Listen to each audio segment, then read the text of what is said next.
ആഴ്ചയിൽ ആ ശുശ്രൂഷയിൽ പങ്കെടുക്കുന്നു. അതിൻ്റെ സന്തോഷം എൻ്റെ ഉള്ളിലുണ്ട്. തീർച്ചയായിട്ടും നമ്മുടെ ഇടവകയെ സംബന്ധിച്ചിടത്തോളം വളരെ പ്രധാനപ്പെട്ട ഒരു ശുശ്രൂഷയാണ് ഞാനിത് കാണുന്നത്.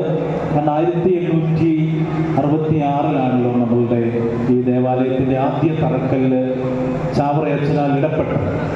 മലീക്ക സന്യാസമായ അടുപ്പ് നമ്മുടെ ഈ ദേവാലയത്തിൻ്റെ ആദ്യ നാളുകളിൽ ഉണ്ടായിരുന്നു. ആ കർമ്മലീത്ത വൈദികരുടെ ശ്രേഷ്ഠമായ പ്രാർത്ഥനയുടെ ഫലമായിട്ടാണ് ഈ ഒരു ഇത് വളർന്നത്. 164 പൂർത്തീകരിക്കപ്പെട്ട വിശ്വാസജനത്തിൻ്റെ തുടർച്ചയാണ് ഇപ്പോൾ നമ്മളിവിടെ ആയിരിക്കുന്ന നമ്മുടെ മക്കളെല്ലാവരും.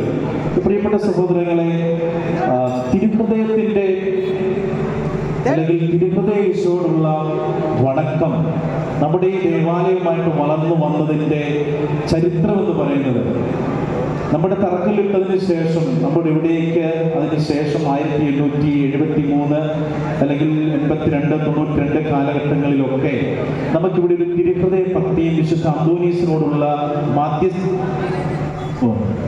കാരണം തിരുഹൃദയ ഭക്തി നമ്മളുടെ വരാൻ കാരണം, തിരുഹൃദയ ഈശോയോടുള്ള ആ ഒരു വണക്കത്തിലേക്ക് വരാൻ കാരണം, വിദേശത്ത് നിന്ന് 2 ഇടവക ദേവാലയത്തിലേക്ക് ആ കാലഘട്ടത്തിൽ കടന്നു വന്നു. അതൊന്ന് നമ്മുടെ ദേവാലയത്തിൽ നമ്മുടെ പ്രദക്ഷിണത്തിന് ഉപയോഗിച്ച തിരുഹൃദയ രൂപം, അത് വിദേശത്ത് വന്നാണ്. നമുക്ക് ഈ നാട്ടിൽ ആ രൂപങ്ങളൊന്നും കാണാൻ പറ്റില്ല. അങ്ങനെ ഒരു പ്രത്യേകമായ രീതിയിൽ ഈശോയുടെ തല ചെരിഞ്ഞുള്ള തിരുഹൃദയം മുമ്പിലേക്ക് കാണിച്ചിട്ടുള്ള ആ രൂപം, ആ രൂപത്തോടുള്ള നമ്മുടെ പൂർവികരുടെ ചേർന്ന് നിൽപ്പും വിശ്വാസ തീക്ഷ്ണതയും ഒക്കെ വലിയ അനുഗ്രഹങ്ങൾ ഈ കരയ്ക്ക്, ഈ ദേശത്തിന് നടന്നു വന്നുണ്ടായി. പക്ഷെ ഈ കാലഘട്ടത്തിൽ നമ്മൾ ജീവിക്കുമ്പോൾ ഇന്ന് വളർന്നു വരുന്ന തലമുറയ്ക്ക് ആ തിരുഹൃദയേശോടുള്ള ഭക്തിയും വണക്കവും ശ്രേഷ്ഠതയും ഒക്കെ ഉണ്ടോ എന്നുള്ള ആത്മവിമർശന ചോദ്യം നമ്മുടെ ഉള്ളിൽ ചോദിക്കുന്നത് നല്ലതാണ്.